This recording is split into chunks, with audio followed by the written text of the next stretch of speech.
Está começando o podcast Universo Prematuro.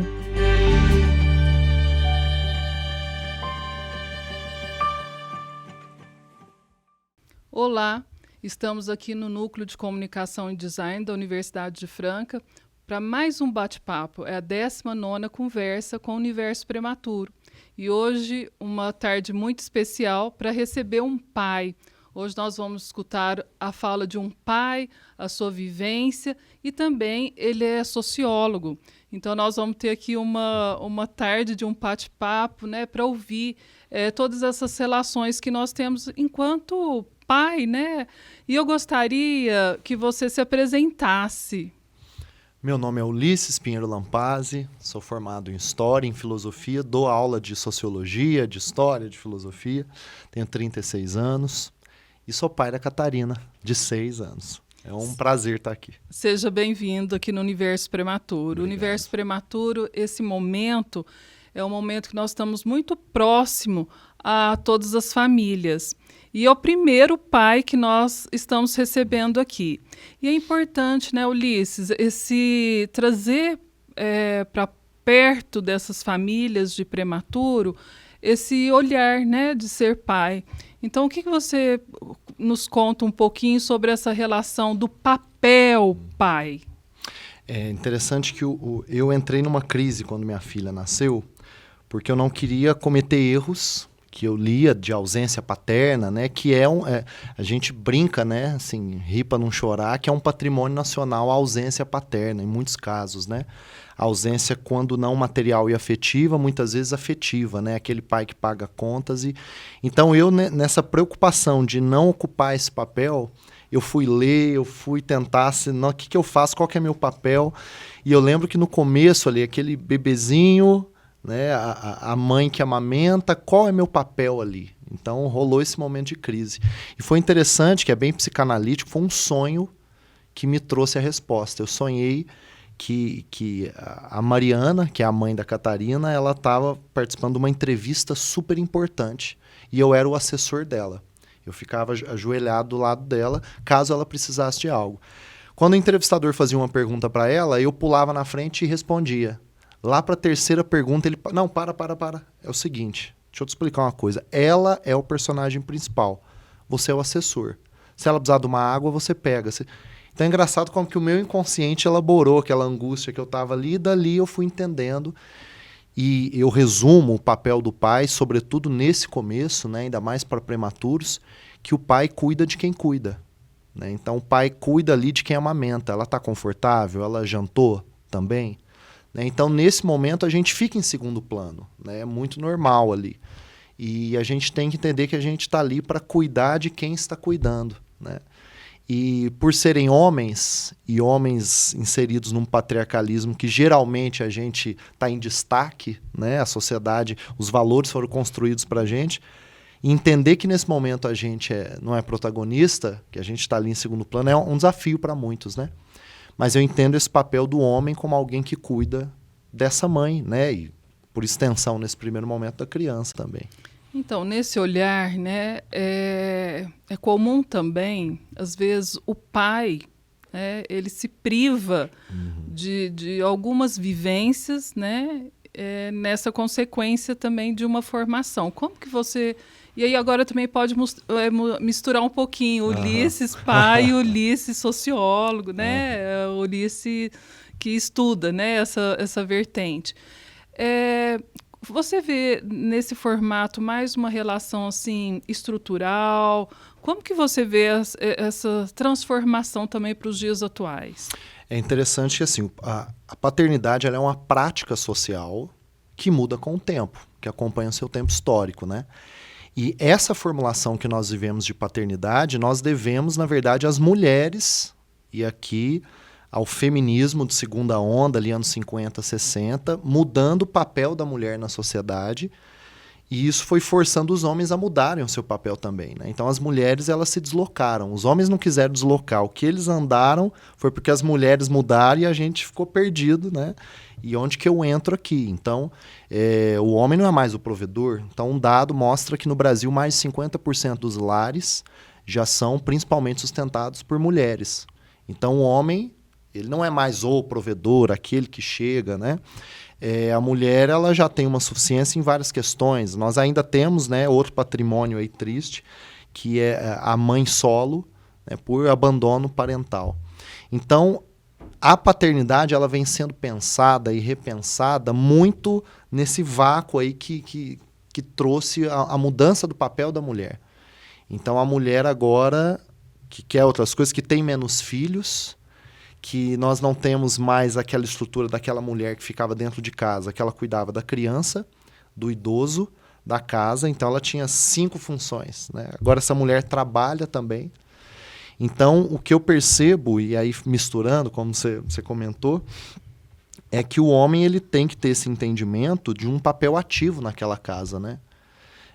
De que eu não sou ali meramente alguém que vai, trabalhei, agora eu chego e eu tenho outras funções além do trabalho. Isso é uma dificuldade para muitos homens, né? Pega questões até sexuais, então é um momento que tudo vai se reestruturar. Mais um elemento ali dentro daquela casa. Muda tudo, estrutura psicológica, estrutura material, estrutura espacial, né? Rearranjo de tudo, criança chorando, Então, assim, um acompanhamento psicológico, um entendimento mais profundo desse papel é algo muito recente, né? Que compartilha, né? Hoje nós estamos lá com o centro, né, de atendimento do universo prematuro e nós temos 2 grandes eixos, né, que é a escuta, né, aos pais, né, o eixo lá acolhimento, né, aos pais e o eixo criança. Né, porque se você quer um desenvolvimento pleno, integral da criança, esse ambiente ele tem que ser favorável. Né? E nessa relação do pai, né, no contexto do trabalho, no contexto familiar e no contexto da criação, como que você percebe esse movimento das tarefas que são bem determinadas, mas a compartilhar, porque cada criança ela é única, né? Ela é ímpar e tem o seu modo de ser. Conta um pouquinho para nós como que você vê esse movimento. Vou até então começar falando da minha experiência particular, né? Quando a Mariana ficou grávida, a gente começou a se programar. Né? Então, peraí, daqui 9 meses ou antes você vai ter que parar com as suas atividades. Ela trabalhava e a gente pôde segurar 2 anos sem ela trabalhando para que ela desse essa atenção, né? E eu aumentei minha carga de trabalho. Então eu tive alguns atravessamentos, porque às vezes a gente fala tanto assim da solidão masculina em algumas questões. Até uma memória, foi muito importante, mas eu tive depressão no primeiro ano da Catarina. Porque eu estava com uma carga horária que eu sou professor, né? Então entre sala de aula, correção, que ultrapassava 60 horas semanais. Isso porque a gente ficou, nossa, será que um filho custa muito caro? A gente não tinha noção nenhuma. Então eu aumentei muito, peguei muita aula e tive esse processo de adoecimento. Né? E consegui, assim, trabalhar, mesmo com depressão, fui funcional no trabalho, mas isso minou um pouco a minha presença em alguns meses ali, né, durante esse primeiro ano de vida dela. Então, essa solidão masculina é porque a vida dele, então, às vezes o homem aumenta o trabalho, aquela companheira que ele desabafava, ele chega ali, ela tá 2 vezes pior, muitas vezes, dormiu muito mal, enfim, tudo aquilo, né, que acontece ainda mais para a mulher no primeiro ano. Então, o homem precisa entender esse espaço que ele precisa também de acolhimento, é algo fundamental nesse começo, né? Mas aí, com o tempo, assim, durou pouco tempo, alguns meses, essa depressão, eu consegui, enfim, entrar em tratamento, passou tudo. E eu me lembro da primeira vez que eu dei um banho na Catarina, né? E era um sonho meu me tornar um cuidador. Eu acho muito chique, assim, uma pessoa que tem a capacidade de... Eu sempre lavei, passei, sempre soube cozinhar e etc., né? Isso sempre foi compartilhado. Mas com a Catarina, como a Mariana, ela estava tempo integral ali, então algumas coisas eu não fazia. Veio a pandemia, a Mariana foi contratada, e aí a gente pôde começar a partilhar. Então, me tornar um cuidador foi algo que revelou, assim, sentimentos, emoções em mim, impressionantes. E a gente percebe que eu ocupo um papel diferente do dela. Isso na psicanálise, aqui eu estou falando de... Você mesma trouxe que é muito individual esse processo, né? Então, cada homem, cada casal, cada criança é de um jeito. Mas, no geral, o homem, psiquicamente, tem um papel de ajudar essa criança a se lançar. E a mãe é aquele esteio, aquela base, onde a criança ela está com dor, é onde ela é acolhida. Esses dias mesmo aconteceu uma situação que a Catarina estava chorando, porque estava com saudade de uma amiga, acabou de ir embora na casa, e eu tenho guarda compartilhada dela, né? E aí eu não acolhi, eu fui meio pai, assim, não, tá tudo certo, depois vocês se veem, tal, fui muito despachado. Na hora ela falou, liga para minha mãe, né? Porque ela estava com uma emoção, ela precisava da mãe. Mas, por exemplo, eu quero fazer tal coisa, quero ir na rua, quero papai. Então, assim, o papel masculino, ele é muitas vezes esse papel de ajudar a criança a ir, porque talvez a gente não estava na nossa barriga, nós não tivemos uma vinculação hormonal, a Mariana fez parto normal. Passou meia hora do parto normal, ela estava sentada, com as pernas assim dobradas, segurando a Catarina e falando e tal, e rindo. E eu estrupiado, porque eu passei a noite inteira com ela, né, a madrugada. Então, eu acho que talvez esse distanciamento da relação do pai, que não é tão imerso quanto o da mãe, dá essa posição nossa de ter um pouco mais de distanciamento, para ver o geral em algumas situações. E a mãe é aquela que comeu, tal. Não que o pai não seja isso, né? Mas eu acho que a mãe, ela tem essa questão do cuidado, do abraço, do esteio. E o pai é o que... Né, o pai tem esse papel. Impulsiona mais, né? E com a mãe. E aí conversa, não, deixa o menino, deixa a menina. Não, vai dar tudo certo. E aí é que as brincadeiras de pai, né? Vai na chuva, corre, joga pra cima, corre atrás do cachorro, cai, rala o joelho, né? Mãe já é mais, né, segura. Né? E eu acho um equilíbrio perfeito, né? Nessas duas funções, assim, entre um e outro aí. Mas você levantou um ponto que eu acho muito importante, né? Que é o sentimento, né? Você disse, tive depressão.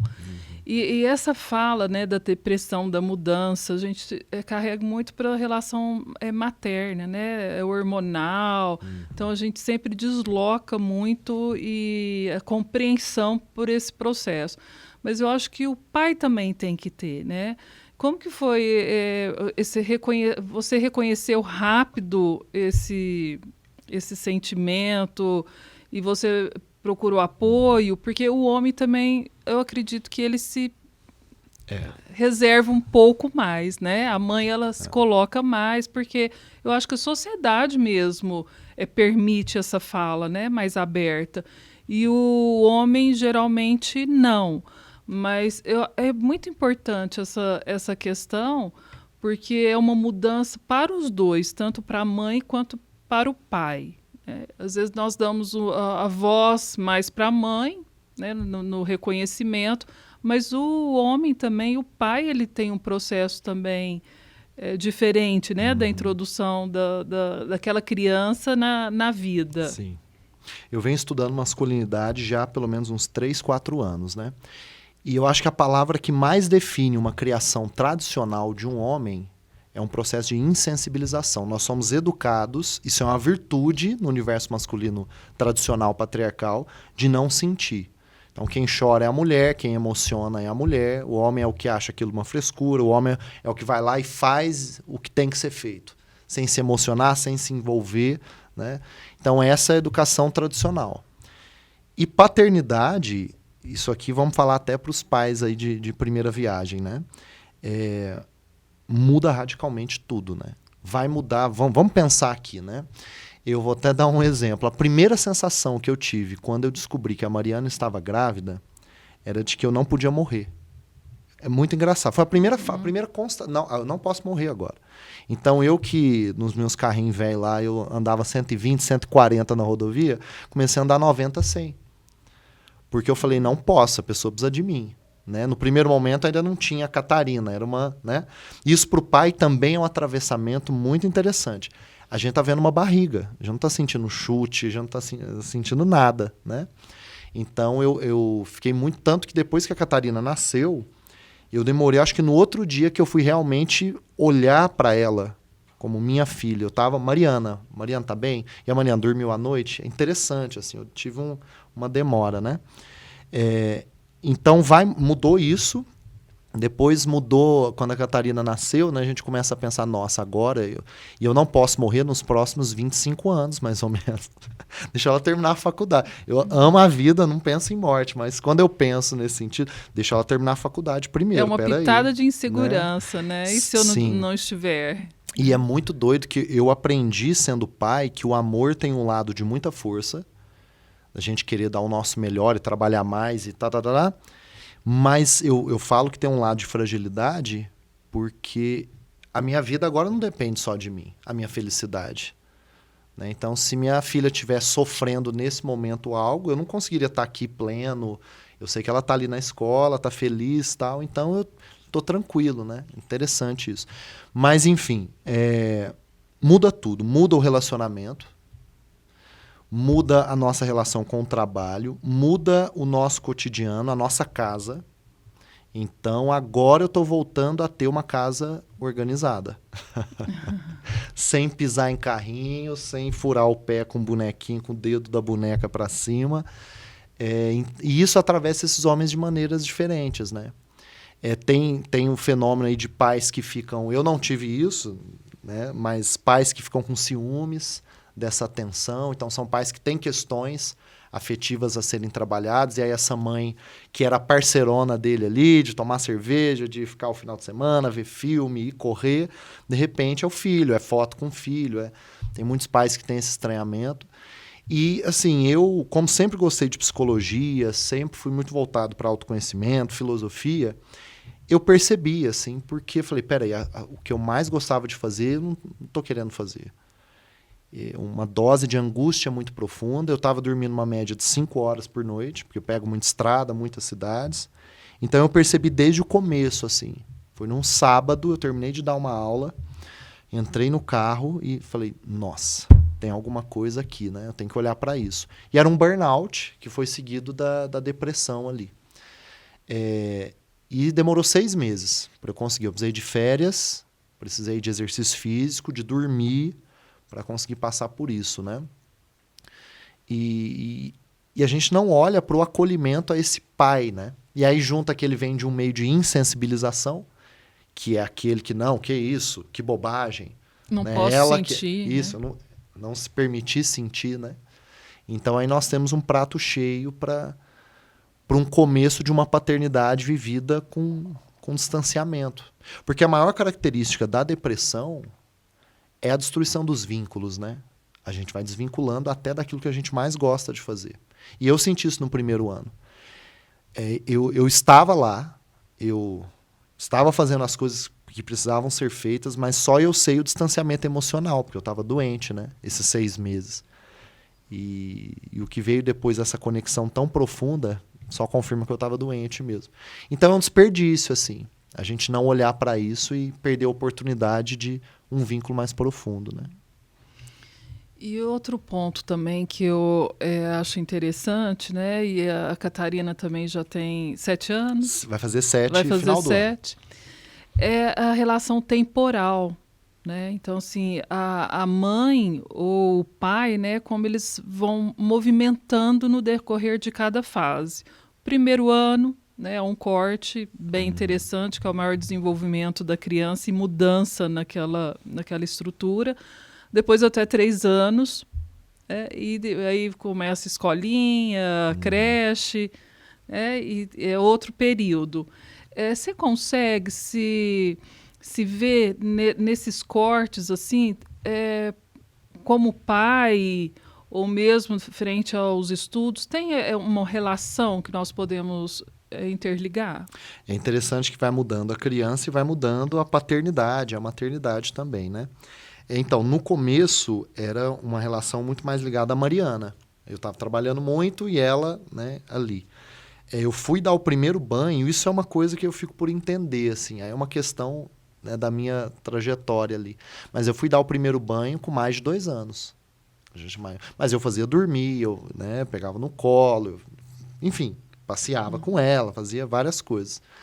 Mas eu percebo que conforme a criança ela vai formando uma personalidade, vínculos e escolhas, ela vai tendo mais autonomia sobre o que ela quer comer, o que ela quer fazer, o pai vai se mostrando mais, né? E eu estou vendo essa minha importância, esse meu papel aumentar a cada dia. Hoje a gente já pode, apesar de ter coisas que é da relação da Mariana com ela, ou é da minha relação, mas eu tenho autonomia com ela, de tudo, né? De comer, dormir, ficar na minha casa, levar na escola.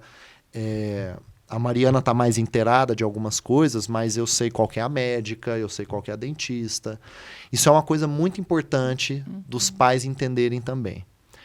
Você pode estar, às vezes, num relacionamento super estável, mas é importante que você tenha essa noção, porque pode acontecer um divórcio, né? Alguma coisa. Na melhor das hipóteses, um divórcio, né? Pode ser uma coisa mais triste, né? Uma morte, e aí você se vê perdido. Compartilhar todas as situações, né? E para mim...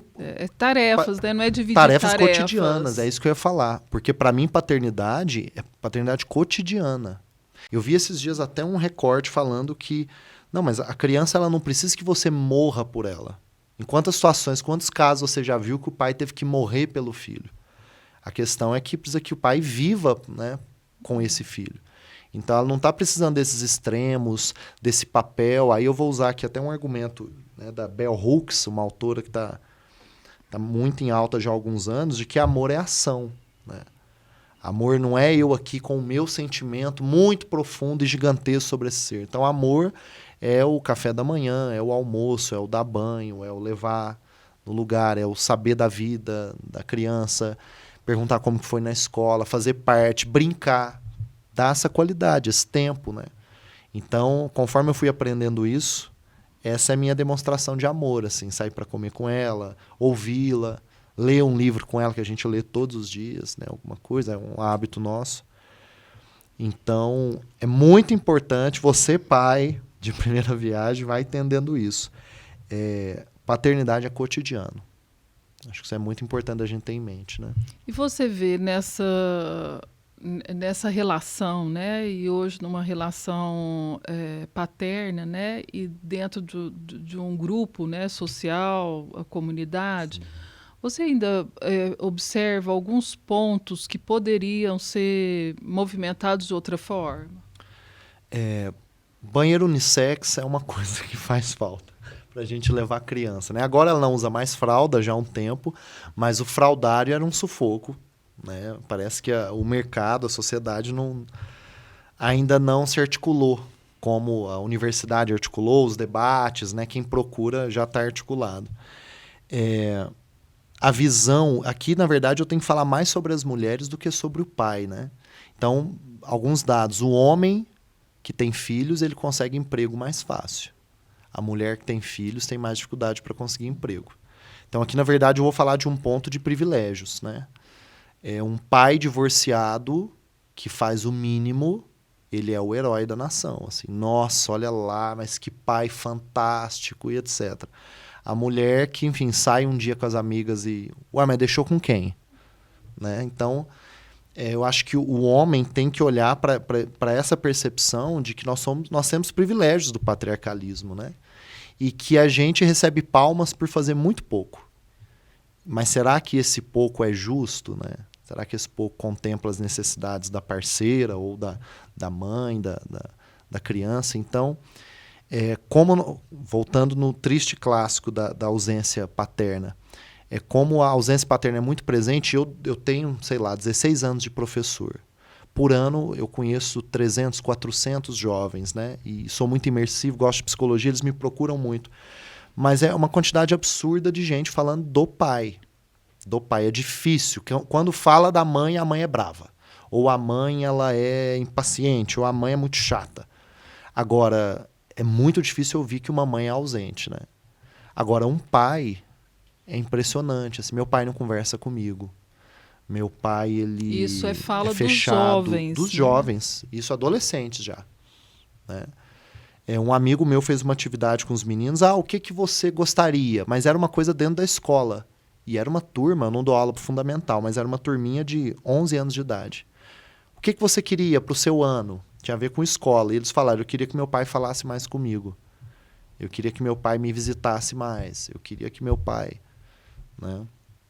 Então, enquanto a sociedade também esperar o mínimo do homem, né? Esse debate ele está mais na classe média, mas ele tinha que se popularizar, assim, né? O papel do homem é fundamental para a constituição dessa criança. E nesse sentido, dar voz, né? Falar mais sobre, né? Você entende que isso seria um ponto assim positivo para as transformações? Eu faço análise faz 2 anos, então como que, né? Eu acho que revolucionou minha vida, assim, a possibilidade de falar sobre. Aqui eu estou falando individualmente e estendo isso coletivamente, né? Falar sobre gênero, falar sobre maternidade, sobre paternidade, sobre depressão, sobre droga, sobre suicídio, sobre, enfim, masculinidade, né? Que é a masculinidade que é muito performática. Nós somos muito da performance, né? Performar um homem que, enfim, na verdade ali está em frangalhos. Então, com certeza, eu tô com Freud, né? A cura pela fala. Então, é falando que a gente articula, entende e desloca, né? Desloca, assim, organiza para deslocar, né? Porque a questão é a ação mesmo. E é isso que eu comentei ali agora mesmo. Quem tem puxado tudo isso são as mulheres. É a mulher que se reposicionou. Então, se você quiser estar ali com aquela mulher, você tem que ser... Aí os homens foram vindo, né? E aí a gente foi vendo que é bom também. Então, peraí, agora eu não sou mais obrigado a ser o responsável pela felicidade completa dessa pessoa. Essa pessoa trabalha e pode ajudar, e ajuda financeiramente, reparte as contas. Não, então, peraí, eu também posso ficar em casa cuidando da criança, eu também posso fazer isso e posso... Então, muitos homens foram se encontrando também. É isso do cuidador. Eu vou citar um exemplo aqui muito bobo. Meu pai conta que quando ele era criança, uma vez minha avó pediu para ele enxugar a louça. E meu avô viu aquilo e falou assim, isso não é coisa de homem, não. Ele vai sentar aqui e ficar comigo. Fazendo nada, né? Como era de praxe o papel masculino dentro de casa, né?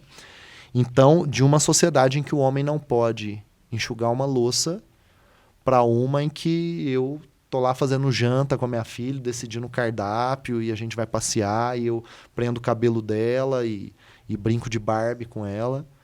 Então, nossa, é uma transformação e um encontro. Eu tenho certeza que muitos homens se encontraram também nessa nova realidade. Outros não trabalham, lamentam aí, né? Mas a mudança é inexorável, ela está acontecendo, né? E na nossa sociedade, você acha que nós temos assim muitos campos, muitos locais para esse diálogo? Olha, é interessante, né? Existem muitos grupos de debate de paternidade, mas isso, infelizmente, ainda não toca no Brasil profundo, né? Isso está nas redes sociais, mas nem todo mundo está nas redes sociais. Nós vivemos em tempos que, interessante, por um lado a gente tem acesso a tudo, mas por outro lado nós vivemos em bolhas. Então tá tudo aí, mas até eu acessar, saber que isso existe, é muito complicado, né? Deveria haver um trabalho público mesmo, de CAPES, de posto de saúde, de mídia, né, de envolvimento desse processo. Agora, o desafio é como que a gente vai fazer isso, dado que o homem parte desse lugar de privilégio, né? E vamos pensar aqui a realidade mais profunda do brasileiro. São homens que trabalham muito, 2, 3 turnos. Eu tenho um amigo de infância que ele tem 3 turnos de trabalho e está indo para o 3º filho, né? Trabalha manhã, tarde e noite. Que horário que ele vai? Ele tem um sábado e domingo. Quando que ele vai participar de um grupo? Vai abrir um podcast ali de 1 hora e ouvir sobre paternidade, né?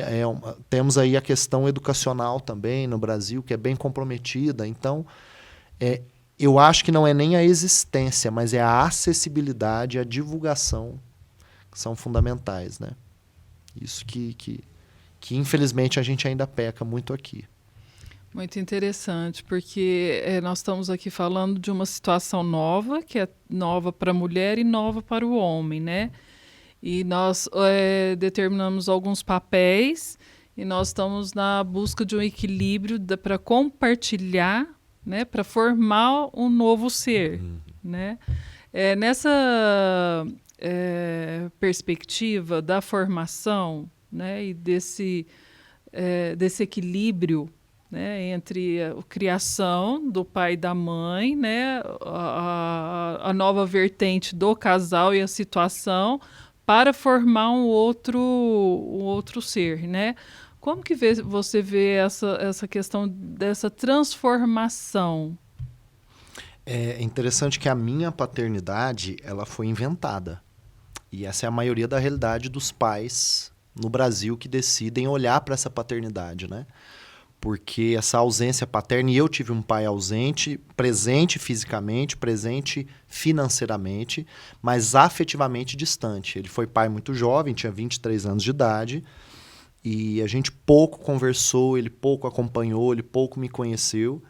E hoje nós somos muito próximos, somos amigos, mas nesse momento de formação, até a adolescência ali, na idade adulta que a gente foi se aproximar mesmo, né? Então, qual é a referência que eu tinha? Eu tinha as minhas feridas, aquilo que eu gostaria de ter tido e não tive, né? E tem pessoas que reforçam, né? Eu falo que lidar com as feridas do passado, às vezes é mais fácil para a pessoa, dói menos se a pessoa legitima. Ah, eu aí apanhei demais e virei gente, ó.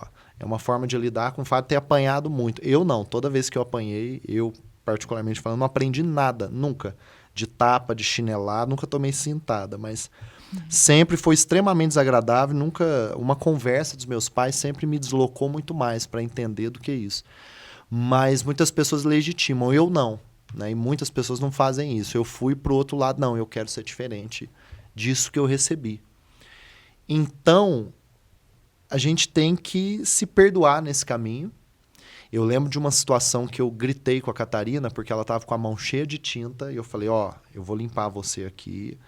E essa história eu conto em sala de aula, tem alunos que choram quando eu conto, porque eu fui lavar o pé dela, que ela estava suja de tinta, falei, não encosta em mim, eu tinha acabado de tomar banho, eu dei uma aula especial lá numa faculdade, estava super tenso com isso, botei a camisa social, e aí ela escorregou e tal, com as duas mãos na minha camisa.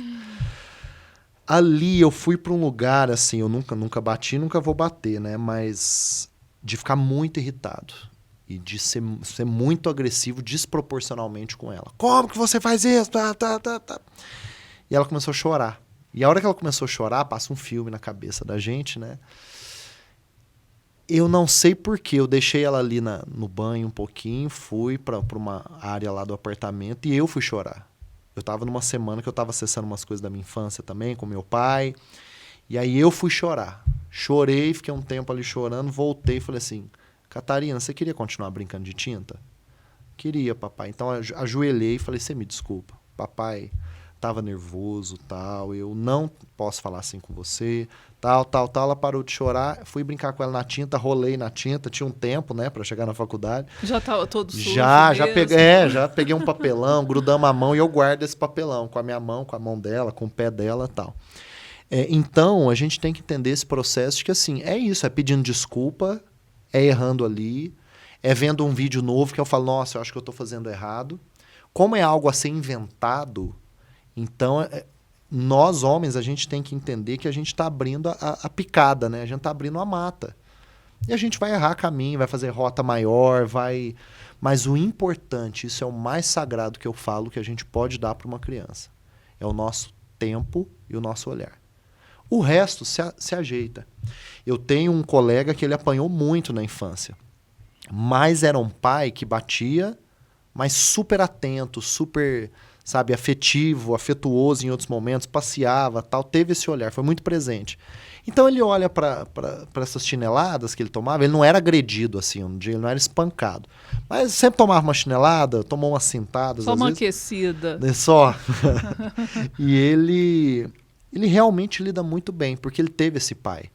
Agora esse pai que aparece só para disciplinar e bater, então o tempo é a coisa, na dúvida, dê o seu tempo. É a coisa mais importante que a gente pode oferecer, né? Ótimo, muito bom. Ulisses, e conta para nós um pouquinho aí, nós estamos chegando ao final, né? E deixa aí uma mensagem para os pais, né? Nessa perspectiva aí do olhar, né? Do olhar de um pai.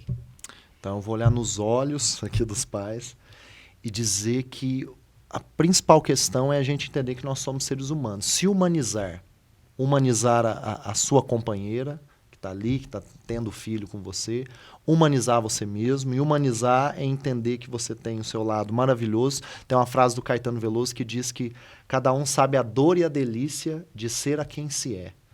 Então você sabe a dor e a delícia desse momento. Tem frase que resume tão bem esse momento de paternidade, né? Dor e delícia, né? Preocupação, tensão, né? Mas também delícia daquele novo momento. E eu digo isso, dê o seu tempo, dê você de presente para esse ser, que o resto se acerta. Vai ser um problema financeiro ali, sempre tem, parcela, enfim, dá um jeito, trabalha um pouquinho mais ali, pega emprestado, aquela coisa toda, mas isso se acerta. A gente nunca vê alguém que se arrepende de ter se dedicado muito aos filhos. Você ouve pessoas queixando que trabalharam demais. Não deveria ter. Mas ninguém fala, nossa, se eu não tivesse passado tanto tempo com os meus filhos. Então, essa é a coisa mais luxuosa que a gente pode dar de presente. Nosso tempo, nosso olhar e o nosso amor. É isso. O resto, dê o seu amor e o seu tempo, que o resto se acerta. Muito obrigada, Liz. Eu que agradeço. Muito importante esse tempo aqui que nós passamos. E deixamos aí o Universo Prematuro, esse espaço é para estar muito próximo da casa de vocês, né? Dos ouvintes aí. Então, esse é um espaço aberto para que a gente tenha esse diálogo mesmo, essa compreensão, né? Da maternidade, da paternidade e do cuidado das crianças, né?